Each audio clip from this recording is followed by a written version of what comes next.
وبارك وسلم تسليما كثيرا كثيرا. أما بعد فأعوذ بالله من الشيطان الرجيم. بسم الله الرحمن الرحيم.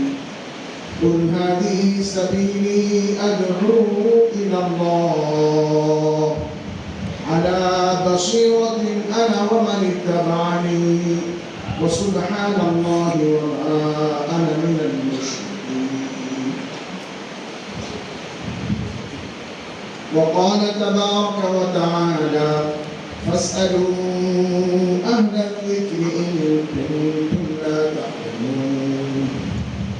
وقال رسول الله صلى الله عليه وسلم إنكم على بينة من ربكم ما لم تظهر فيكم سكرة حب العيش وسكرة الجهل وأنتم تأمرون بالمعروف وتنهون عن المنكر وتجاهدون في سبيل الله فإذا ظهر فيكم حب الدنيا وسكرة الجهل فلا تأمرون بالمعروف ولا تنهون عن المنكر ولا تجاهدون في سبيل الله فالقائمون يومئذ بالكتاب والسنة كالسابقين الأولين من المهاجرين والأنصار أو كما قال رسول الله صلى الله عليه وسلم.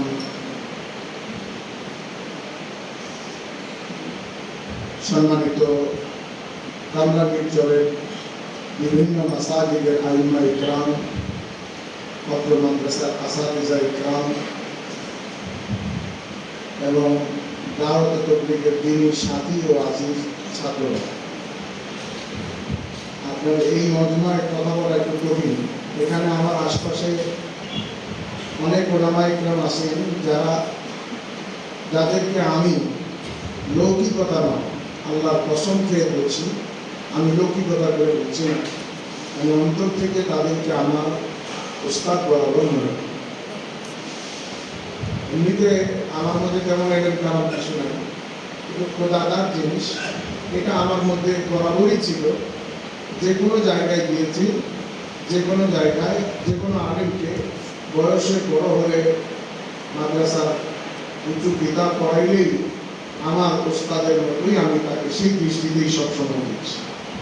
সুতরাং এই মজমায় আমার উস্তাদ তুল্য ওলামা ইকরাম আসে, এই মজমায় আমাদের দাওয়াত তাবলীগের সাথী ভাইরা আসেন, নতুন সাথী আছেন, পুরাতন সাথী আছেন, আবার ছাত্র ভাইরা আসেন। তাহলে মজমার মুখাফত 4 প্রকারের আছে। তাবলীগের নতুন পুরাতন, মাদ্রাসার ছাত্র ভাই, আসাতিজা ইকরাম, মুখাফত 4 প্রকার।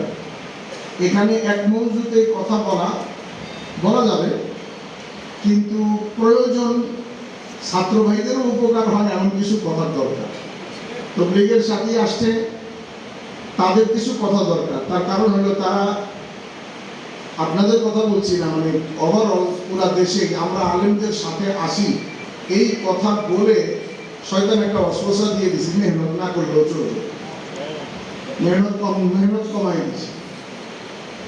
হকের উপরে আসি বলে তো আমার মেহনত বেশি করতে হবে, কারণ আমরা যে কাতারে ছিলাম সে কাতার থেকে কিছু লোক বের হয়ে গেছে, তো কাতারটা তো আমাদেরকেই পুরা করতে হবে। এই জন্য তাবলীগের সাথী ভাইদেরও কিছু কথা দরকার। আর আমার আসাতিজা ইকরাম যারা, আমার উস্তাদ তুল্য যারা আছেন, ওনাদেরও কিছু দাওয়াতের এই বিভক্তির সম্পর্কে এমনিতে তো জানাই আছে, তারপরেও কিছু ওজাহাত প্রয়োজন, যাতে এই কথা কোনো জাহেল বলতে না পারে যে বাহির থেকে লোকমা দিয়েন না, তাবলীগ করে নাও, তারপরে লোকমা দিন।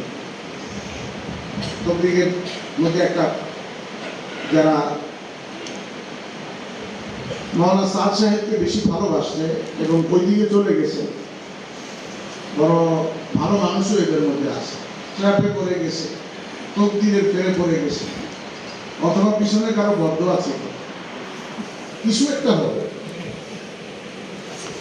তো তারা বলে কি যে ওনার কথা নকল করে বলে যে লোকমা দিতে হলে নামাজের শরীর হন, তারপরে লোকমা দেন। বাইরে থেকে লোকমা দিলে তো লোকমা নেওয়া যায় না, আর ওই লোকমা নিলে নামাজ ভেঙে যায়।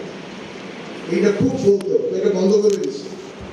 আমি আবার এটার বিরুদ্ধে বলা শুরু করছিলাম যে বাহির থেকে লোকমা দিলে সেই লোকমা নিলে নামাজ তো ভাঙেই না, বরং বাহির থেকে লোকমা দিলে লোকমা নেওয়া জরুরি। কারণ আপনারা তো শুধু তেলাওয়াতের লোকমা বলছেন, তেলাওয়াতের লোকমা তো দরকারই নাই। মায়াজুজু বিহি সালাহ হয়ে গেলে রুকুতে আল্লাহু আকবার, খালাস। কিন্তু এর চেয়ে বড় জিনিস হয়ে গেছে, লঞ্চে দাঁড়ায় নামাজ পড়তেছে কেবলামুখী হয়ে। এখন লঞ্চ ঘুরে গেছে, বাহির থেকে একজনে বলছে লঞ্চ ডাইনে ঘুরছে, আপনি বাইরে ঘুরেন, কেবলা পরিবর্তন হচ্ছে। এ যদি এখন এই কথা কয় যে বাইরের লোকমা নেওয়া যাইব না, আমি এই লোকমা নেব না, তো তার সিনা যখন ঘুরে যাবে তো তার নামাজ নষ্ট হয়ে যাবে। যদিও সে ওই নামাজে প্রথম রাকাতে 15 পারা, দ্বিতীয় রাকাতে 15 পারা পুরা কোরআন শরীফ পড়ছে, তবুও তার নামাজ লাগবে, লোকমা নিতে হবে। তো ওলামা ইকরাম যে লোকমা দিচ্ছেন সেটা ওই লোকমা, যে লোকমাটা নিতে হবে। ওলামা ইকরাম ওই লোকমাই দিচ্ছেন যে লোকমা আমাদেরকে বা দাওয়াত ও তাবলীগের সাথীদেরকে নিতে হবে। কারণ দুই দৃষ্টিভঙ্গিতে ওলামা ইকরামকে যদি এই দৃষ্টিতে দেখা হয় যে তারা ভিতরে নাই বাহিরে আসে, তবুও নিতে হবে, যদিও এটা তাদের বোকামি। ওলামা ইকরাম তো ভিতরেই আসে, ওলামা ইকরাম তো আগে থেকে নামাজে আসেন। বরং এই কথা বলা যায়, যারা আমরা পরবর্তীতে তাবলীগে লাগছি, আমরা মুক্তাদি, উনি আগে থেকে নামাজ পড়তেছিলেন, আমরা পরে গিয়ে নিয়ত বানছি। ওলামা ইকরাম তো সেই নুরানি থেকে নামাজ পড়া শুরু করছে, নুরানি থেকে তাবলীগ করা শুরু করছে। আমরা দোকানদার, অফিসওয়ালা, তিন চিল্লা দিয়ে আমরা আসছি, আমরা তো ওই নামাজে শরীক হচ্ছি, আমি তো মুক্তাদি। এই জন্য আমি প্রথমে ওয়াজাহাতমূলক কয়েকটা কথা বলবো এবং বৈশ্বিক কিছু কারগুজারি অল্প শোনাবো আপনাদের। তবে অবশ্যই সময় যদি বেশি হয়ে যায় আমাকে কেউ একজন অবগতি করবে। দেখেন, দাওয়াত ও তাবলীগের এই বিভক্তিটা কেন হলো এটাও আপনাদের জানা থাকা দরকার। কেন হলো, কেন? সার সংক্ষেপ হলো, হযরত মাওলানা ইলিয়াস রহমাতুল্লাহ আলাইহি 1924 এর দিকে, হয়তো 23-24 এরকম হবে, তখন দাওয়াত ও তাবলীগের কাজ শুরু করছে। ওনার শুরু করাটার ধরন ছিল, ওনার ভিতরে উম্মতের হেদায়েতের এক তলব, আগ্রহ, কুরআন, শফকত, মায়া, মমতা, দরদ, যাই বলে, অস্থিরতা ছিল, অস্থিরতা। এটাকে শব্দ দিয়ে বোঝানো যায়।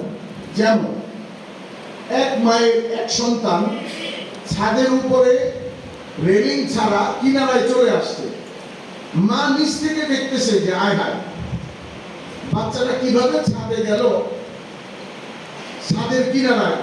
এখন এই মায়ের অন্তরের কাইফিয়ত বলেন কোন ভাষায় কে প্রকাশ করতে পারবে?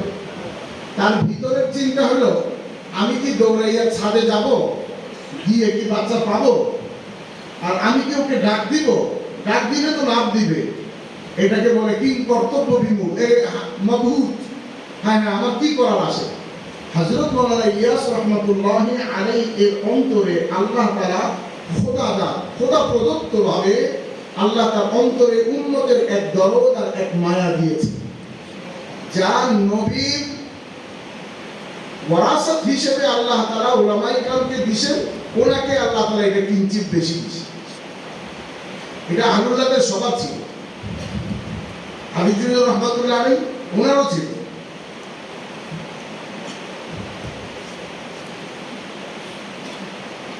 ওনাকে আমি বাইতুল মুকাররমে দেখছি, আপনারা তো বলে অনেকেই দেখেন নাই, মুরব্বীরা ছাড়া, ছাত্রদেরকে বলতেছি। আমি ছোট তখন, বাসাবো থেকে আমার জন্মস্থান বাসা।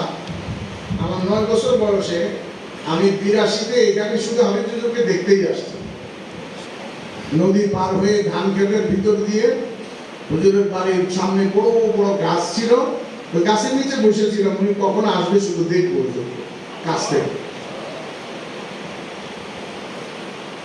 উনি 1924-এর দিকে মাওলানা ইলিয়াস রহমাতুল্লাহ আলাইহি কাজ শুরু করছেন এইভাবে যে উনি হজে গেছেন, আর ওইখানে ওনার ওই অন্তরের অস্থিরতার উপরে আল্লাহর পক্ষ থেকে ওনাকে ইলহাম করা হয়েছে যে আল্লাহ তোমাকে দিয়ে কাজ নেবে।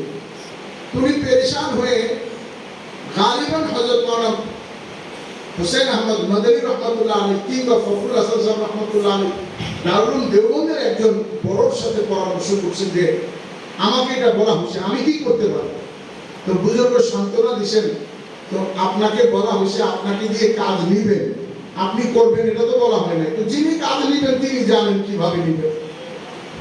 তো হজের পরে সবাই চলে আসছে, আকাবিররা বলছে যে ওনাকে ছেড়ে দাও, উনি এখানে থাকুন। উনি কান্নাকাটি করছেন অনেকদিন পর্যন্ত। এরপরে হিন্দুস্তানে আসছেন, দাওয়াতের মেহনত এই নকশায় শুরু করছেন। বলা যায় যে এই কাজের নকশাটা ইলহামে আল্লাহ ওনার দিলের মধ্যে দিয়েছে। কিন্তু ইলহাম যতক্ষণ পর্যন্ত কোরআন হাদিসের সাথে একমত হয় ততক্ষণ পর্যন্ত ইলহাম আমলযোগ্য। যদি কোরআন হাদিসের সাথে ঐক্যমত না হয় তাহলে ওই ইলহামের কোনো মূল্য নেই। এই জন্য মাওলানা ইলিয়াস সাহেব রহমাতুল্লাহ আলাইহি আলেম হওয়া সত্ত্বেও এই ইলহাম ঠিক আছে কিনা এইটার জন্য উনি মুফতি কিফায়াতুল্লাহ সাহেব, মাওলানা হুসেন আহমদ মাদানী সাহেব সবার কাছে গেছেন। मुफ्ती किफायतुल्लाह साहब कैसे ये बोलছেন हजरत आप मेरी बात सुनिए, सुन के आप इजाजत देंगे तो हम काम करेंगे। अगर आप ये समझते हैं कि नहीं ये काम ठीक नहीं है तो फिर आप इतना कहकर बस मत करना कि ये काम ठीक नहीं है, बस इस पर आप वक्फ न करना बल्कि आप मेरे को जबा कर देना। আপনি আমার কথা শুনে বুঝেন যে যদি আপনি মনে করেন এই কাজটা করা যাবে তো আমাকে করতে বলবেন, আমি করব। আর যদি মনে করেন যে এটা কোরআন সুন্নাহর মত না, মত অনুসারে না, বা এটার মধ্যে ফিতনা আছে, তাহলে আপনি আমাকে না বলে ছেড়ে দিয়েন না। কারণ আপনার ছেড়ে দিলেও আমি আমার ভিতরের জজবায় হয়তোবা কাজ শুরু করে দেব, যাতে আমার দ্বারা কোনো ফিতনা না হয়। এই জন্য আপনার কাছে অনুরোধ, আপনি আমার এখানে জব করে দিন। যদি না হয় তাহলে আমাকে জব করে দিন, আর যদি হ্যাঁ হয় আমি চেষ্টা করব। মুফতি কিফায়াতুল্লাহ সাহেব রহমাতুল্লাহ আলাইহি সব কথা শুনে বলছেন, মৌলানা काम तो ठीक है लेकिन करेगा कौन? এই নিজের খেয়ে নিজের পুরো काम কে করবে? उसे बस हजरत इतनी सी बात है, आप सिर्फ ये कह दें कि ठीक है या नहीं, কাজ কে করবে না আমি আমার আল্লাহ থেকে চাই না। বাস মৌলানা সাহেব রহমাতুল্লাহ আলাইহি কাজ করছে, ওলামাদের সাথে পরামর্শ করছে, পরামর্শ করেই শুরু করছে। তখন তবলিগের মেহনতটা নবজাতক একটা শিশুর মতো, একদম নতুন, যার কাছে যায় তার কাছে নতুন মনে হয়।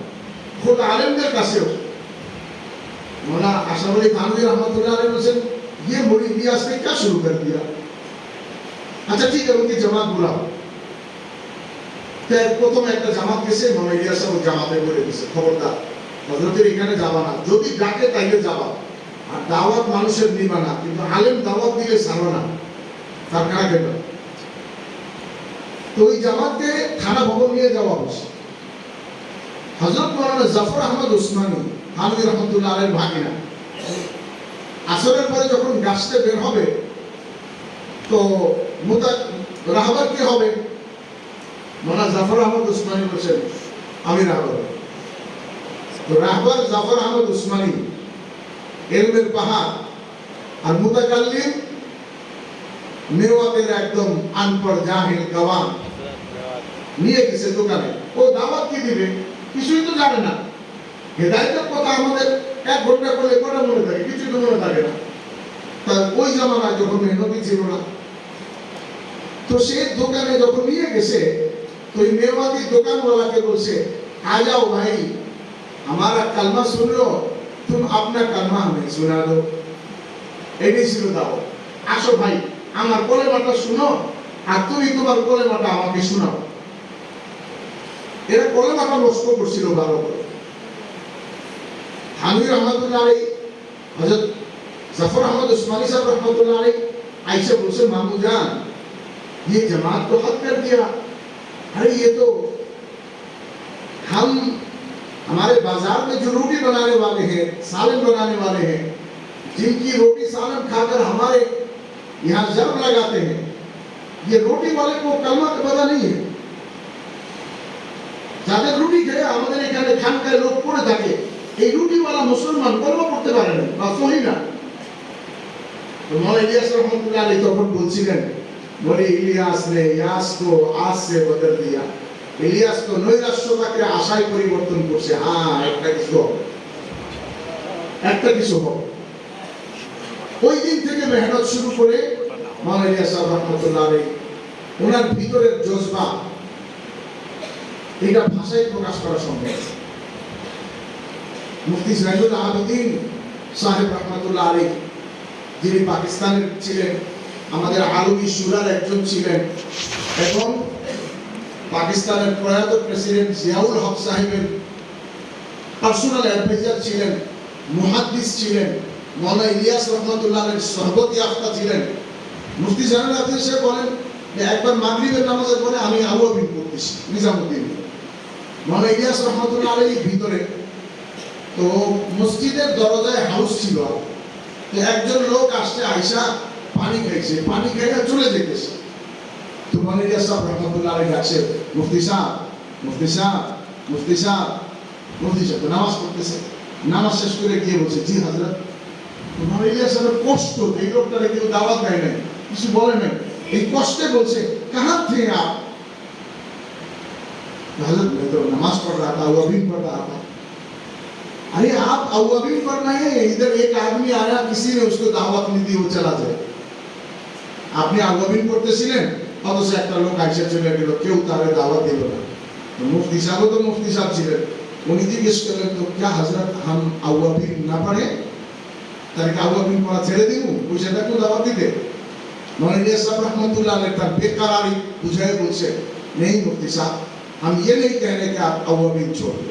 हमारे कहने का मतलब ये है कि आप नमाज पढ़ें तो दावत का कोई इंतजाम करें, एक साथी को बिठाए, একজন কে বসান, যে কেউ আসলে তুমি দাওয়াত দিবা, আমার নামাজ পড়া শেষ হোক, কাল করে তুমি নামাজ পড়ো। অর্থাৎ দাওয়াত আর ইবাদত এই দুইটাকে সমন্বয় করে। মৌলানা ইলিয়াস রহমতুল্লাহ আলাইহি ইন্তেকালের আগে ওনার ফিকির হলো যে জিম্মাদার কাকে বানাবো, একজন জিম্মাদার থাকলে ভালো। উনি মারা যাওয়ার আগে 6 জনের নাম লিখলেন। নিয়াজি দাউদ রহমতুল্লাহ আলাইহি, আমি তাকে পাইছি 2004 সালে জমা দিয়েছিল। হাফেজ মকবুল, হাফেজ রেজা হাসান, মৌলানা ইনআমুল হাসান, ইহতিসামুল হাসান কান্দলবি, 6 নম্বর মৌলানা ইউসুফ সাহেব রহমতুল্লাহ তার ছেলে। এই 6 জনের নাম 3 জনের কাছে দিয়েছেন, মুফতি মুজাফফর হোসাইন, শেখুল হাদিস মৌলানা জাকারিয়া সাহেব আর হযরত রায়পুরি। 3 জনকে দিয়ে বলছেন 6টা নাম দিলাম, এরা সবাই উপযুক্ত, আপনারা যাকে বলবেন আমার পরে সে জিম্মাদার হবে। ওই দিনও হযরত বসছে, মশওয়ারা করছে, অনেক মশওয়ারার পরে শেখুল হাদিস মৌলানা জাকারিয়া সাহেব, যিনি হযরত মৌলানা ইলিয়াস রহমতুল্লাহ আলাইহি ভাতিজা, অথচ মৌলানা ইলিয়াস রহমতুল্লাহ আলাইহি তার সাথে মশওয়ারা করতেন, তো উনি সিদ্ধান্ত দিলেন आपके बाद यूसुफ ही जिम्मेदार रहेगा। तो मौलाना यूसुफ साहब रहमतुल्लाह अलैहि जिम्मेदार হলেন, কিন্তু উনি জিম্মাদার হয়ে मैं अमीर हूं এই তরিকায় কাজ করেন যে আমি শাহ, আমি যা খুশি তাই এই তরিকায় কাজ করেন। ওনার কাজের তরিকা ছিল মশওয়ারা। যদি আমার অপর দিকের কোনো ভাই এখানে থেকে থাকেন, আপনি মনে কষ্ট নিয়েন না, কোনো সাদিয়ালি কোনো ভাই কোনো ব্যক্তির সাথে আমাদের কোনো বিরোধ নাই, না কারোর সাথে আমাদের লেনদেন না কিছু, বরং ইন্ডিভিজুয়াল ভাবে প্রত্যেক ব্যক্তিকে আমি এখনো মহব্বত করি। এখনো অনেক আমাদের নেতাতি ভাই আছেন, আল্লাহর কসম করে বলছি, তারা আমার সাথে এখনো পরামর্শ করেন, এখনো ফোন করে মাসআলা জিজ্ঞাসা করেন, এখনো সামনে আসে না, কিন্তু আমাকে মহব্বত করে মাসআলা আমার কাছে জিজ্ঞাসা করে, কোনো মশওয়ারা হলে মশওয়ারা করে। প্রথম সে ফোন করে বলছিল, হুজুর ফোন, আমি বললাম এতদিন পরে, হুজুর ফোন করি না, ভয়ের কি আছে, তোমার সাথে আমার মতের মিল হয় নাই, আমার জিম্মাদারি হকটা বলে দেওয়া, তোমার জিম্মাদারি হক কবুল করা, যদি তোমার নসিবে না থাকে সেটা তোমার ব্যাপার, তোমার আল্লাহ নসিবে না দিলে তুমি কবুল করবে না, কিন্তু তোমার সাথে তোমার কোনো দুশ্মনী নাই, আমি তো তোমার কোনো ক্ষতি চাই না। তো মৌলানা ইউসুফ সাহেব রহমতুল্লাহ আলাইহি জিম্মাদার বানানোর পর উনি পরামর্শ করে কাজ করছেন। মৌলানা ইনামুল হাসান সাহেবের সাথে বেশি পরামর্শ করছেন। কেন? মৌলানা ইনামুল হাসান সাহেব রহমতুল্লাহ আলাইহি ছিলেন ইলমের সাগর, मौला अबुल हसन अली नदवी रहमतुल्लाह अलैहि उन्हें कई लक़ब दिसे जो हजरत भी लोग किसी किसी को लक़ब देते हैं हकीमुल इस्लाम, हकीमुल उम्मा और शेखुल इस्लाम, शेखुल उम्मा। तो मैं सोच रहा था कि मौला इनाम को क्या लक़ब दूं, मौला इनामुल हसन साहब को की लक़ब देवा जाए। तो मैंने सोच के बनाया कि ये खामोश दरिया है, खामोश दरिया यानी এলেম ছিল দরিয়া পরিমাণ কিন্তু খামোশ ছিল, জবানে উনি কথা বলতেন, উনি সারা দিনে দুই চারটা কথা বলতেন, বয়ানও করতেন না। উনি সারা জীবন বয়ান করছে আসরের পরে বিয়ের আগ দিয়ে, বিয়ে পড়াইবার আগ দিয়া মুআমালাত মুআশারাতের উপর কথা বলছে।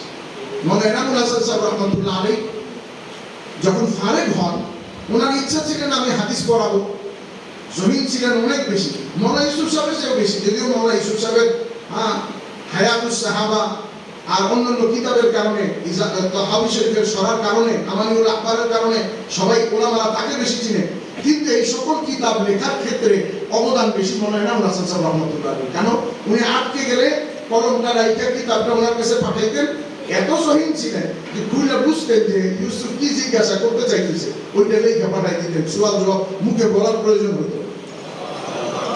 তো মৌলানা ইনামুল হাসান সাহেব রহমাতুল্লাহ আলাইহি মৌলানা ইলিয়াস সাহেব রহমাতুল্লাহ আলাইহি চাইলেন যে তুমি আমার সাথে তবলিগের কাজে থাকো, আর মৌলানা ইনামুল হাসান সাহেবের ইচ্ছা হলো আমি মাদ্রাসায় পড়াই। তো মৌলানা ইলিয়াস সাহেব কিভাবে মেহনত করছেন দেখেন, যে মৌলানা ইলিয়াস সাহেব রহমাতুল্লাহ আলাইহি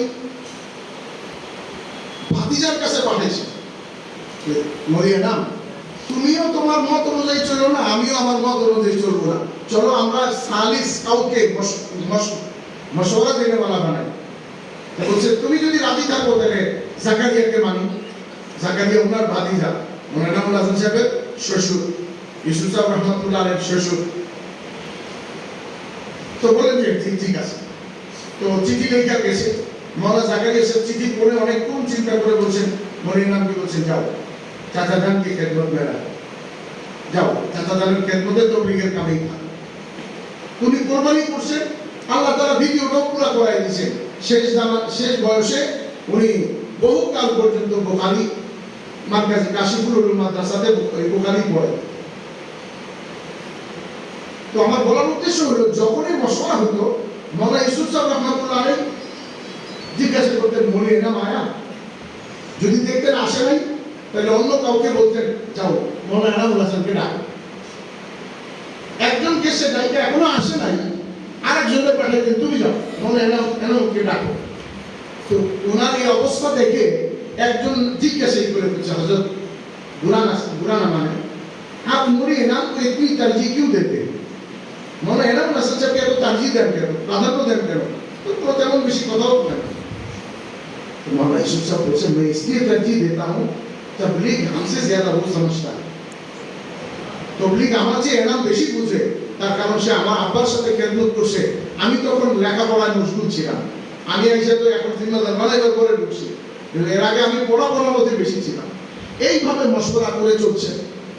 মৌলানা ইউসুফ সাহেব রহমাতুল্লাহ আলাইহি 1965 সালে এপ্রিল মাসে পাকিস্তানের লাহোরের বেলাল পার্কে বয়ানরত অবস্থায় স্ট্রোক করে ইন্তেকাল করছে। তখন ওই যে মৌলানা ইলিয়াস সাহেব 6 জনের নাম দিয়েছে, তার মধ্যে তো একজন মৌলানা ইউসুফ সাহেব উনি ইন্তেকাল করছে, বাকি 5 জন এখনো জিন্দা আছে, বাকি 5 জন এখনো জিন্দা আছে। আর যেই 3 জনে মশওয়ারা করে বানাইছিল ওই 3 জনও জিন্দা আছে। তো সবাইকে তাহলে তার কোনো অসুবিধা নাই, তাহলে ওনাদের 3 জনের কাছে সুপুর্দ করে ওনারা বানাই দিবেন। কিন্তু মৌলানা ইলিয়াস সাহেব রহমাতুল্লাহ আলাইহি যেহেতু মেওয়াতিদের উপরে মেহনত করছে, আর মেওয়াতিরা একটু আনপড় ছিলেন, আহলে কাদিয়া হিসেবে আসাদ ছিলেন, তারা এসে বলতে লাগলেন যে না আমি তো মৌলানা ইউসুফ সাহেবের ছেলে, তখন মৌলানা সাদ সাহেবের আব্বা ছিলেন মৌলানা হারুন সাহেব, হারুনই হবে। তখন ওই 3 বুজুর্গ মিলে মশওয়ারা করলেন, বাকি 5 জন যারা আছে রিয়াদি দাউদ, হাফেজ মকবুল, রেজা হাসান, এনামুল হাসান, ইহতিসামুল হাসান কান্দি, বাকি 5 জন আছে। ওনারা পরামর্শ করে মৌলানা ইনামুল হাসান সাহেবকে বানালেন, এর তাজরিবা বেশি। এখন দেখলেন যে মেওয়াতিদের মধ্যে একটু চুর শুরু হয়েছে। তো মৌলানা ইলিয়াস জাকারিয়া সাহেব রহমতুল্লাহ আলাইহি মৌলানা হারুন সাহেবকে ডাকলেন, সাদ সাহেবের আব্বাকে ডাকে বলছেন, শুন ওনার কি হয়? জাকারিয়া সাহেবের কি হয়? আর কেমনে ভাতিজা? জাকারিয়া সাহেবের নাতি, নাতি জামাই না মৌলানা ইউসুফ সাহেব, মৌলানা ইউসুফ সাহেবের সে ওনার মেয়ের বড় নাতি, দাদা না না না। तो डाइका बोलছে, हारून सुन, मैंने हम सब ने मशवरा करके मोरी इनाम को जिम्मेदार बनाया, तू जा मस्जिद में जाकर कह दे कि नाना जी ने बनाया, हमने मान लिया, तुम भी मान लो, इच्छा शेष। तो मौलाना हारून साहब मौलाना साहब से आप बदलाए बोलছে মেওয়াতিদেরকে, দেখো আমার নানা মৌলভী ইনামকে আমির বানাইছে, সুতরাং আমিও মাইনা লইছি, তোমরাও মাইনা লও। এখন যারা লইয়া করবো উনি তো আর চাইতেছে না, তার ফেরদা করার সুযোগ তেমন একটা হয়ে উঠে না, কিন্তু সুযোগ হয় নাই। তবে এটা তুষের আগুনের মতো যায় না, এটা মেওয়াতিদের প্রত্যেক মানুষের ভিতরে ভিতরে রয়ে গেছে। বলতে খারাপ লাগে, আত্মসমালোচনা ঘরের কথাই। মৌলানা সাদ সাহেবের কথা আমি আমার উস্তাদের কাছ থেকে শুনছি, বড় হেরাস আমার উস্তাদের কাছে, এবং লিখাও আছে কোনো এক জায়গাতে, গালিবান সামানে হে মৌলানা ইনামুল হাসানের মধ্যে। মৌলানা সাদ সাহেব একসময় বললেন, তবলিগকে দো দুশ্মন কি, তবলিগের দুশ্মন কয়জন? দুইজন। কে কে? আল্লাহ মাফ করে, মৌলানা ইনামুল হাসান আর মৌলানা জাকারিয়া। লা হাওলা ওয়ালা কুওয়াতা ইল্লা বিল্লাহিল আলিয়্যিল আযীম। কেন? বলো যে নানার ওই জাকারিয়া সাহেবের দোষ হলো আমার বাপের জিম্মাদারিটা মৌলানা ইনামকে দিয়ে দিছে, আর মৌলানা ইনামের দোষ হলো মার্কাজের দাওয়াতের পরিবেশ না বানাইয়া খানকার পরিবেশ বানাইছে। উনি বয়াত করতেন সেই জন্য, এই জন্য উনি জিম্মাদার হয়ে এই কথা বইলা বয়াত বন্ধ করছেন, ये मरकज है, यहाँ बयान नहीं चलेगी। তার কারণ হলো মৌলানা জুবাইরুল হাসান সাহেবের দুইজনের খলিফা ছিল, মৌলানা জাকারিয়া সাহেবের খলিফা আর নিজের বাপ এনামুল হাসান সাহেবের খলিফা, দুইজনের খলিফা।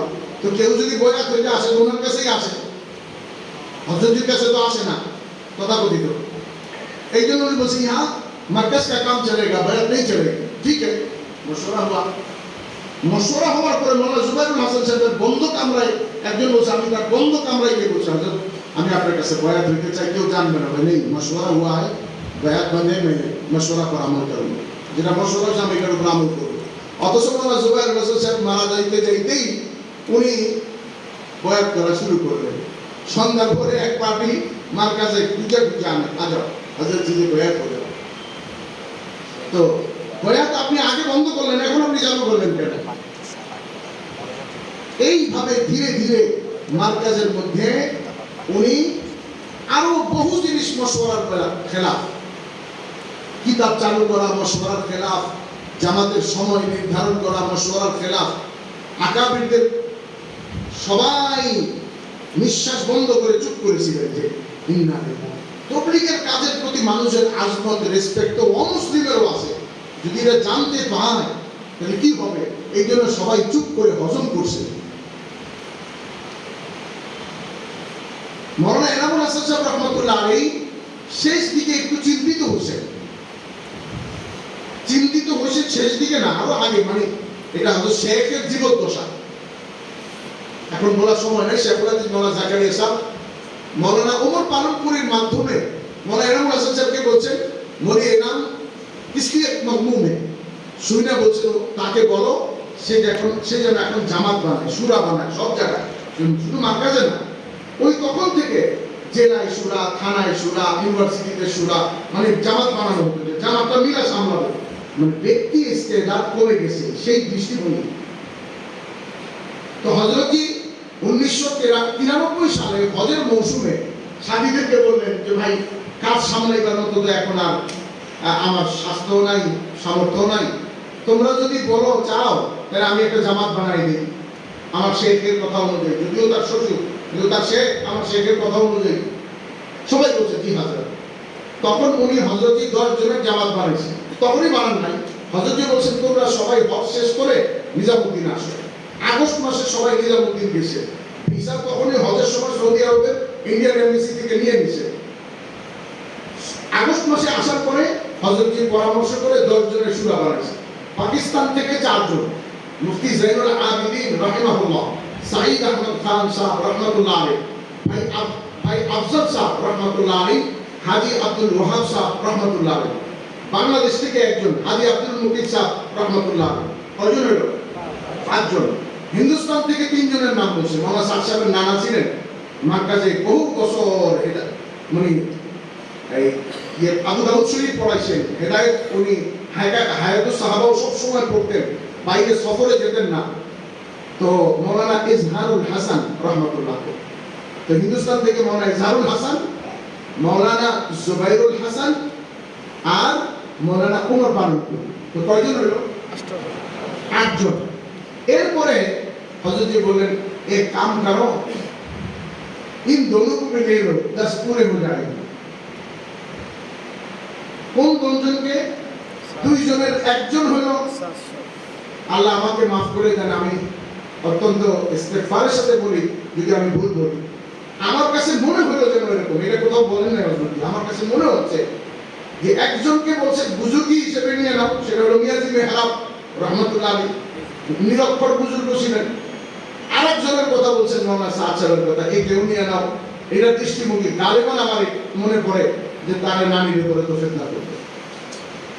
এই 10 জন, এই 10 জন হযরতজির জীবদ্দশা, হযরতজি 95 সালের জুন মাসের 10 তারিখ শুক্রবার মাহবাইনার বাকি এসা ইন্তেকাল করছেন। আমি ওই দিন নিজামুদ্দিন ছিলাম, হযরতজির শেষ মশওয়ারাতেও ছিলাম। হযরতজি রহমাতুল্লাহ আলাইহি 10 জনের জামাত নিয়ে শ্রীলঙ্কা, তারপর অস্ট্রেলিয়া, ইন্দোনেশিয়া, ফিজি আইল্যান্ড, এই সমস্ত দেশে 2 বছর সফরও করছে, 93 থেকে 95 পর্যন্ত। 95 এর জুন মাসের 10 তারিখ, সেদিন ছিল মুহররমেরও 10 তারিখ, আর সেদিন ছিল শুক্রবার। ওই দিন হযরতজি ইন্তেকাল করছে। এখন হযরতজির ইন্তেকালের পরে এই জামাতে 10 জন পুনরা মিলে কাজ করবেন, কিন্তু হযরতজির ইন্তেকালের পরই আরেকজনের ইন্তেকাল হয়ে গেল, মাওলানা ইজহারুল হাসান সাহেব রাহমাতুল্লাহ। ওই দিনও আমি নিজামুদ্দিন মার্কাজে ছিলাম, ওনার জানাজাও পড়ছে। তারপরে বছরই মারা গেলেন মাওলানা ওমর পালনপুরি 97-তে, 95-তে হযরতজি, 96-তে ইজহারুল হাসান, 97-তে ওমর পালনপুরি, 98-তে সাঈদ আহমদ খান সাহেব, 99-তে হাজী আব্দুল মুকিত সাহেব। একের পর এক 10 জনের থেকে প্রতি বছর একজন নাই। এখন ওনাকে যখন বলা হচ্ছে যে আমাদের এই 10 জনের জামাতটা বড় করা হোক, উনি তখন একমাত্র মাওলানা সাদ সাহেব রাজি হন না এই জামাতটা পুরা করবেন। কেন? তার কারণ হলো বয়সে তো উনি সবার ছোট, আলবাত্তা বয়সের দিক থেকে তো সব আগে যাওয়ারই সিরিয়াল। যাইতে যাইতে যাইতে যাইতে 2014 সালে আমি তখন ইন্দোনেশিয়ার সফরে, তখন মাওলানা এনামুল হাসান সাহেব, জুবাইরুল হাসান সাহেব ইন্তেকাল করলেন। যেই না জুবাইরুল হাসান সাহেব ইন্তেকাল করলেন, এখনো 2 জন বাকি, পাকিস্তানে হাজী আব্দুল ওয়াহাব আর হিন্দুস্তানে মাওলানা সাদ সাহেব। কিন্তু মাওলানা সাদ সাহেব চিন্তা করছেন হযরতজির 10 জন বাদ, আমাদের নিজামুদ্দিনে তো আর কেউ নাই, এইটা কি ওনারা বলেন অটো আমি, মানে যারা যারা ছিলেন সব বলে গেছে, এখন উনি রয়ে গেছেন। উনি তখন দাবি করলেন 2015 সালে, 14 সালে ইন্তেকালের পর 15 সালে দাবি করলেন আমি। যদিও এই মেহনতের মধ্যে প্রত্যেকটা জিনিস মশওয়ারার সাথে হয়, তা আমির হওয়াটা কি মশওয়ারার সাথে হবে না? বলে উনি আমার ভাইরা, মেহনতের ভাইরা যারা সাদ সাহেবের সাথে আছেন, ওনাদের মধ্যে একজন আমার সাথে তর্ক করলেন যে ভাইরা তো মশওয়ারা হচ্ছে। আমি জিজ্ঞেস করলাম কবে হয়েছে? বললো যে 2017 সালে ইজতেমা করে, আমি মশওয়ারাও ছিলাম। কাতারের একজন দাঁড়ায় বলছে ভাই हमारी एक जिम्मेदार होनी चाहिए, तो आपकी क्या राय है? मौलाना साथ साथ हमारा अमीर हो जाए, क्या राय है सबकी? এটা কিরকম জানেন? এটা হলো তরকারি নিয়ে মনে করেন কম আছে, সবাই দেওয়া যায়, তরকারিটা বাছাই কি করা যায়? খানাকে দাঁড়িয়ে না নিবেন, একটু তরকারি নেবেন না? না আচ্ছা ভাই আপনি নিবেন, আপনিও নিবেন না, আরে আপনি একটু নেন না, একটা আলু তাহলে কোনো মনে দিচ্ছে, আর একটু নেবেন না, আচ্ছা ঠিক আছে ভিতরে যাবো, ভিতরে যাবো। এই মশলাটাই খুশি। আমাদের একজন হওয়া দরকার, কি বলেন? ঠিক আছে না? ধরে নিলাম ঠিক আছে মশওয়ারাই হয়েছে, তবু আমি ফর এক্সাম্পল যে মশওয়ারা হয়েছে, আমি ওনাদের বললাম যে মশওয়ারা হয়েছে কবে? 2017 সালে। ভাই কথা বুঝে শুনে আপনি, এটা তো বড় খারাপ কথা। খারাপ কথা বলতে আচ্ছা, যদি কারো বিয়ে হয় 17 সালে, বাচ্চা হয় 15 সালে, আপনি কিভাবে কেমন কথা? বিয়ে 17 সালে, বাচ্চা আগে কেমন হয়? যদি হয় এরকম আগে বাচ্চা তাহলে কি মানে? এটা তো সমস্যা, এটা তো আমি সমস্যা না। তো আপনি বলতেছেন 17 সালের পরামর্শ হয়েছে, কিন্তু আমার কাছে রেকর্ড আছে 15 সালে বলছে মেয়ে আমি কিন্তু বাচ্চা আগে হয়ে গেছে। এইটুকু, এছাড়া আরো বেশ কিছু কিতাব শামিল করা ইত্যাদি ইত্যাদির কারণে, এবং ওনার বক্তব্যের মধ্যে কখনো হুজুর সাল্লাল্লাহু আলাইহি ওয়াসাল্লাম কেন তার স্ত্রী হযরত জয়নবের বিবাহে ওলিমা গোশত রুটি দিয়ে করলেন, কখনো সাহাবাকে, কখনো জাকারিয়া আলাইহিস সালাম কেন গাছের কাছে সাহায্য চাইলেন, আপত্তিকর কথা। ইউসুফ আলাইহিস সালাম কেন ওই দুই বন্দির কাছে, বাদশার কাছে সাহায্য চাইলেন, আল্লাহর কাছে না চাইয়া? এই জন্য বিদরিসিন আরো 7 বছর জেলখানায় থাকতে হয়েছে। আরে ভাই, হিকমতান এক জিনিস, আর এইটা দোষারোপ করা, এটা তো নবীর উপর ইসমত আম্বিয়ার খেলাফ। এইভাবে ওলামায়ে ইকরাম একটা পর্যায়ে আইসা, বাহিরের ওলামা তো জানতোই না, তো লীগের ঘরের কথা তো বাইরে আসতো না। তারপরে গিয়ে ওলামায়ে ইকরাম বলছে যে না, এটা যদি এখন না জানাই খেয়ালত হবে। তারপরে গিয়ে বাইরে জানানো হয়েছে, আর ওলামায়ে ইকরামের কাছে রাখা হয়েছে। ওলামায়ে ইকরাম তখন পরামর্শ দিয়েছেন যে ভাই, আহলে ইলমরা মিলা পরামর্শ করে জামাতকে চালায়। আলহামদুলিল্লাহ। এখন দ্বিতীয় জিনিস আমি বলবো, সারা বিশ্বের এই শুরাই নিজামে কিভাবে চলতেছে। আমি কিছুদিন আগে ফিজি আইল্যান্ড গেছি, পৃথিবীর শেষ দেশ, অস্ট্রেলিয়া থেকে 3000 কিলোমিটার সমুদ্রের ভিতরে। ফিজি আইল্যান্ডে একটা মাদ্রাসা আছে বড়, আর এখন অনেকগুলি মাদ্রাসা আছে। বড় মাদ্রাসার মুহতামিম হলেন মুফতি গুফরান সাহেব, আল্লাহ তার হায়াতে বরকত দিক, অনেক ভালো মানুষ, নরম মানুষ। আমাদের যে ডক্টর আব্দুল আওয়াল সাহেব, ওনার ভাতিজি জামান। তো ওনার এখানে একজন আলেম ছিল, সে মৌলানা সাহেবের সাথে সম্পর্ক রাখার কারণে তবলিগও সময় দিত।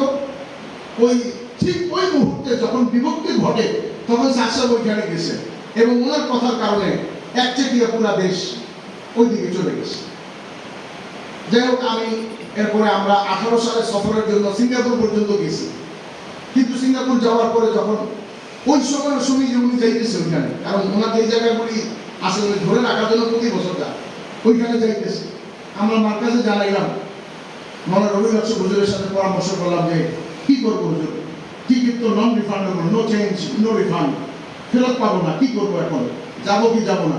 হুজুর বললেন যে পুরা জামাত গেলেও তুমি যাও, ওনার সামনে তোমার যাওয়া ঠিক হবে, কারণ গেলে পরে ওনার সামনে ওই মার্কাজে আমাদের যেতে হবে, একই মার্কাজে, তখন বিভক্তি হয়নি। তো সাথীরা আমাদের বললেন যে না, আপনি না গেলে আমরা কেউ যাবো না। সিঙ্গাপুর ওনারা খুশি হইল যাদের আমগুলো সেই সময়টা, তখন আর যাওয়া হয় নাই। এখন গেছি আলহামদুলিল্লাহ। ওইখানে 3টা মার্কাজের মধ্যে 2টা মার্কাজে বাড়ি বাড়ি করে কাজ করা হয়, আর একটা মার্কাজ আলহামদুলিল্লাহ আমাদের অধীনে চলে আসছে। ওলামায়ে ইকরামের সাথে বসছি বিভিন্ন জায়গাতে, রাত দিনের তফাৎ, ওই কথা আর এখন চলবে না যে ফিজি আমাদের। এইভাবে ইন্দোনেশিয়া, মালয়েশিয়া, সাউথ আফ্রিকার জোহানেসবার্গ, এটা যদিও তাদের রাজধানী কেপ টাউন, কিন্তু বিজনেস ক্যাপিটাল হলো জোহানেসবার্গ। জোহানেসবার্গে দারুল উলুম জাকারিয়া আছে, ডাবের মাদ্রাসা, ডাবের তো না, যে আরেকটা মাদ্রাসা হলো আজাদবেল মাদ্রাসা আছে, বড় বড় মাদ্রাসা। এখানে হযরত হাকিম আখতার সাহেব রহমাতুল্লাহ আলাইহি খলিফারা আছেন ওখানে। তো ওই মাদ্রাসাগুলি যে জোহানেসবার্গ একটা সিটি না, শুধু একটা প্রদেশ, অঙ্গ প্রদেশ, যেটাকে বলে জিপি, গাউটেন প্রদেশ। এই পুরো প্রদেশের সমস্ত মসজিদে আলহামদুলিল্লাহ মার্কাজ সহ শুরাই নিজামের মধ্যে কাজ করতেছে। আমাদের দেশের একজন সাদ সাহেবের পক্ষের একজন লোক, যার নামের শুরুতে এস আছে, অর্থাৎ ডব্লিউ, এই লোক ওইখানে গেছে। যাওয়ার পরে মার্কাজের একজনের ফোন দিছে। তো মার্কাজের উনি বলতেছে, ভাই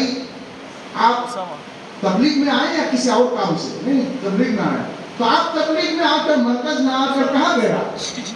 तबलीग ऐसे मरकज आए ना, कारण मरकज শুরুই না যাবে বলতে এইজন্য মরকজে যায় না। তো আলহামদুলিল্লাহ সাউথ আফ্রিকাতে এছাড়া আল্লাহ পাকের শুকর সিঙ্গাপুরে আমাদের যে মুস্তাফা সেন্টারের পাশে যে মার্কাজ, এই মার্কাজ সুরা সিঙ্গাপুরের সুরা আব্দুল করিম সাহেব, আব্দুল রাহাত সাহেব সমস্ত সুরাই নিজামে চলতেছে। আমি এখানে আসতে আসতে সিঙ্গাপুরের সাথে কথা বলছি। আমাদের 21 তারিখে যাওয়ার কথা ছিল, তাইওয়ান ইসলামা যাওয়ার কথা ছিল। তো আলহামদুলিল্লাহ পুরা দুনিয়াতে অনেক লম্বা কারণ যাবে, অনেক জায়গায় যাওয়া উচিত, এখন বলার সময় নেই। 3 নম্বর কথা আমাদের দাওয়াত ও তাবলীগের সাথীর জন্য। ও ছাত্র ভাইদেরকে এটা বলবো যে একটু ওয়াজাহাত জানা থাকা ভালো, তবে আপনাদের ওয়াজাহাত করার দরকার নাই। আপনাদের একটা নিয়ত করেন যে আমি দাওয়াত আর তালিমকে অর্থাৎ পড়াশোনা আর তাবলীগকে সমন্বয় করব। দাওয়াত আর তাবলীগকে আমি সমন্বয় করব। আমি ছাত্র জামানাতে কিছু কিছু সময় লাগাই, আল্লাহ তৌফিক দিয়েছে। মৌলানা জামিল আহমদ আমার বড় কাছের ওস্তাদ, আশরাফুল হিদায়ার মুসান্নিফ জামিল আহমদ সিকরোডাল। তো হুজুর পড়াইবার সময় অনেক উর্দুতে বলে চিড়ানা, বাংলায় বলে এটাকে চেতানো, মানে চেতাইতেন। তো দাওয়াত সংক্রান্ত হাদিসে ये लोटा वालों का काम है, ये समझे। লোটাওয়ালা বসতে আমরা যখন বলে গাঠিওয়ালা, ওইখানে বলে লোটাওয়ালা। কিন্তু হুজুর হঠাৎ করে ইন্তেকাল হয়ে গেছে। ইন্তেকালের আগে একবার আসছে বাংলাদেশে, তো আমাদের ভিক্টোরিয়া মসজিদে নিয়ে আসছে। হুজুর আমাদের বলতেছে, বলে আমানুল্লাহ दावत और तालीम, पढ़ाना और तबलीग का काम किसी को भी मत छोड़ना, दोनों मिला के चलना। আমার আর আগ্রহ বেড়ে গেলাম যে হুজুর এত বছর তো আপনি আমার এই কথা বলেন না, আজকে কেন বললেন? তখন বলছে আমি রাশিয়া সফর করছি, মার্কিনাল সফর করছি, ওই সমস্ত দেশ যেখানে রুশিরা ছিল, কমিউনিজম ছিল, আল্লাহ দুবারা ওই সমস্ত আলেমকে দিয়ে আল্লাহ তাআলা আবার কাজ নিতেছেন, যারা দাওয়াত ও তাবলীগের মেহনত করে আবার মাদ্রাসায় উপর তাদের দিকে আল্লাহ বেশি কাজ নিচ্ছে। আমাদের দেওবন্দের মনোহর পালনপুরি রহমতুল্লাহ আলাইহি গেছেন, উনি শুনেছেন যে তালিম আর দাওয়াত, তাবলীগ আর তালিম দুইটাকে মিলাই চলতে হবে। কেন, কিভাবে, এটা প্রয়োজন। উনি একটা মিসাল দিয়েছেন। এক তাবলীগওয়ালা মনোহর পালনপুরি সাহেব রহমতুল্লাহ আলাইহিকে জিজ্ঞাসা করছেন, হযরত तबलीग की अहमियत ज्यादा है या तालीम की? तबलीगের मेहनत করার গুরুত্ব বেশি না মাদ্রাসায় পড়ার গুরুত্ব বেশি?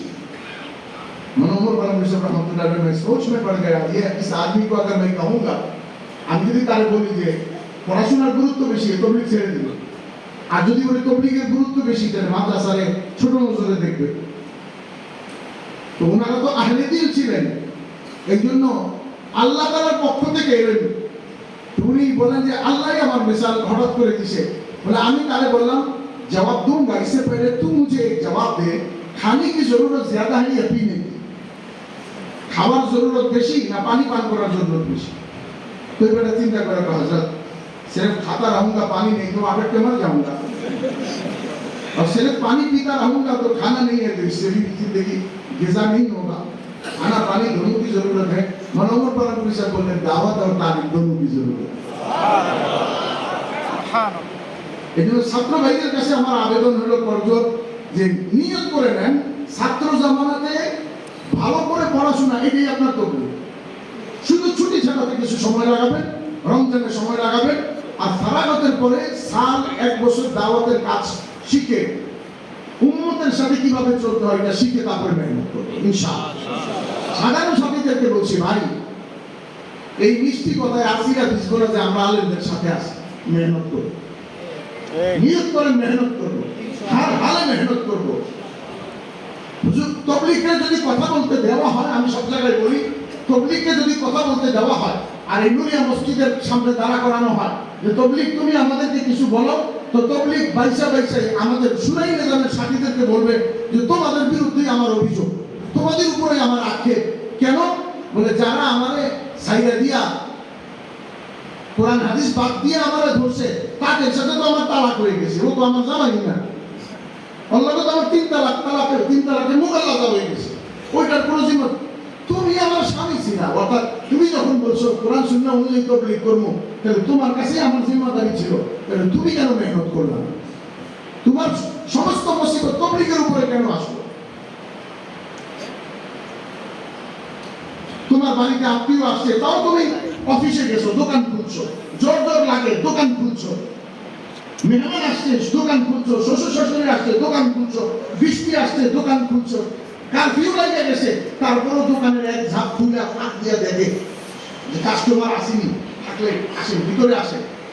তাও কারফিউর মধ্যে দেখছি আমাদের পুরান ঢাকায় দোকান লাগাইয়া সামনে হাঁটে, কাস্টমার আসেনি, আইলে জিগার কি মাল লাগবো, আইলে দিগার কি মাল লাগবো, কত, কয় পিস লাগবো, আচ্ছা দাঁড়ান, আপনি ওদিকে গিয়ে দাঁড়ান, টাকা পয়সা লেনদেন করে এদিক ওদিক জায়গা পট করে দোকান খুলে মাল বের করে নিয়ে দিয়ে দিচ্ছে। তো যদি কারফিউর মধ্যে দোকান খুলতে পারে, বৃষ্টিতে দোকান খুলতে পারে, জ্বরে দোকান খুলতে পারে, তো তোমার গাছের দিন তোমার কি অজুহাত হয়ে গেল যে গাছ করতে পারবো না? তোমার তালিমের সময় এমন কি অজুহাত হয়ে গেল, উঠে এমন ভাবে যা লাগে যেন গাছ তো উঠতেছে, বাথরুমে যাওয়া লাগবে, অথচ বাইরে এসে খারাপ হয়েছে তালিমে বসে না। আমাদের সাথীদের বলছি না, ছাত্র ভাই আপনাদেরকে বলছি না, আমাদের দাওয়াত তাবলীগের সাথীরা যারা আছে তারা আজম করেন নবীর এই মেহনতের সাথে আল্লাহ আমার পরিচয় করাইছে, যে মেহনতের দ্বারা আমার সংশোধন হচ্ছে, যে মেহনতের দ্বারা আমার নসলের মধ্যে আলেম পয়দা হইতেছে। আমি যদি এই মেহনত না করি, কাল কিয়ামতের দিন আমাকে আল্লাহ তাআলা ধরবে, তাবলীগও আমারে ধরবে, বলবে জবাব দিয়ে যাও। যে আমাদের মেহনত বাড়াইতে হবে, জিন্দেগি কাইতে যাবে, এক একটা মুহূর্তকে কাজে লাগাই দিই। এরকম এক একজন দোকানদারের কাছে, এক একজন ব্যক্তির কাছে জিন্দেগি উসুল করে নেই, বেকার সময় কাটাই জিন্দেগিটাকে বেকার নষ্ট না করি, তাবলীগের তাকাজা করি পুরা করি, নেশাবকে পুরা করি। আর শুধু নেশাব পুরা করার দ্বারা এখন হবে না, বরং এখন আমাদের জন্য জরুরি হলো নেশাব পুরা করার পাশাপাশি আমাদের কোরবানির সাথে রক্ত লাগাইতে হবে, এক এক জায়গায় আমাদেরকে যাইতে হবে। মানুষ জায়গা জমি মানুষ বলে বিদেশ সফর করবে টাকা পাইবে, তাবলীগ কি টাকা পয়সা দেয় নাকি? কেউ বিদেশে গিয়ে জিজ্ঞাসা করে না, ভিটা বাড়ি বিক্রি করে কাফের মসজিদের পায়খানা সাফ করে। আর সৌদি আরবে কিছু আছে, চলো ওইরা আরব দেশ, আরবিদেরটা করে। ইউরোপ আমেরিকাতে আমি এক দেশের ট্রানজিট, মানে এক প্লেন থেকে নাই না বাথরুমে গেছি যে আর একটা প্লেন ধরবো আর অন্য দেশে যাবো, তো বাথরুমের মধ্যে গিয়ে শুনি বাইরে দুইজন বাংলায় কথা কয়, বাইরে জিজ্ঞেস করলাম বাড়ি কোথায় ইত্যাদি, তো চিন্তা করলাম কাফের মসজিদের পায়খানা সাফ করতেছে, ভিটা বাড়ি বিক্রি করে, কেউ জিজ্ঞাসা না যে টাকা কই পাইলা, আর তাবলীগে গেলে বলে টাকা কই পাইছে, টাকা কে দিছে। তো যদি কাফের মসজিদের পায়খানা পরিষ্কার করা আর দুই লোকমা খানার জোগাড় করা আর একটা সতর ঢাকার কাপড় জোগাড় করার জন্য জানমাল কোরবানি করে বিদেশ যাইতে পারে, তাহলে কালিমা লা ইলাহা ইল্লাল্লাহ দাওয়াত নিয়ে কি বিদেশে যাওয়া যায় না? আফ্রিকার মধ্যে হাজারো মানুষ, পৃথিবীর হাজারো জায়গাতে হাজারো মানুষ এখন এইভাবে জীবন যাপন করতেছে যে কলেমা মুখে আসে, কিন্তু তার জিন্দেগিতে, তার মুআমালাতে, তার মুআশারাতে তার ঈমান চলে গেছে কত আগে সে নিজেই জানে না। আল্লাহ পাক আমাকে আপনাকে যে দাওয়াত তাবলীগের সাথী যারা আছে তারা পোক্তা মজবুতির সাথে, এখন রাত্রবেলা, এখন যদি হাজারো আমার হুজুর বুঝায় যুক্তি দিয়া যে না এখন দুপুর 12টা, তোমাদের হুজুরের মাথায় সমস্যা হয়ে গেছে, মানুষ দেব। তো ঠিক এইরকম ওজাহাতের সাথে দাওয়াতের মেহনত করতে হবে, যে সারা দুনিয়া আমার বুঝাইলো হুজুর মাথা নষ্ট হয়ে গেছে সবাই, হুজুর ওলামা ইকরাম কোরআন হাদিস থেকে যেটা বলছে ওইটাই ঠিক। সারা দুনিয়া বুঝাইছে যে সুদের উপরে ব্যবসা করা ডবল হবে, আজ অ্যাডভার্টাইজ দিছে এক হাতে 2 আইসক্রিম, এক ঝিনুকে 2 মুক্তা, সারা দুনিয়ায় কত এলান দিতেছে, প্রফিট দেখাইতেছে।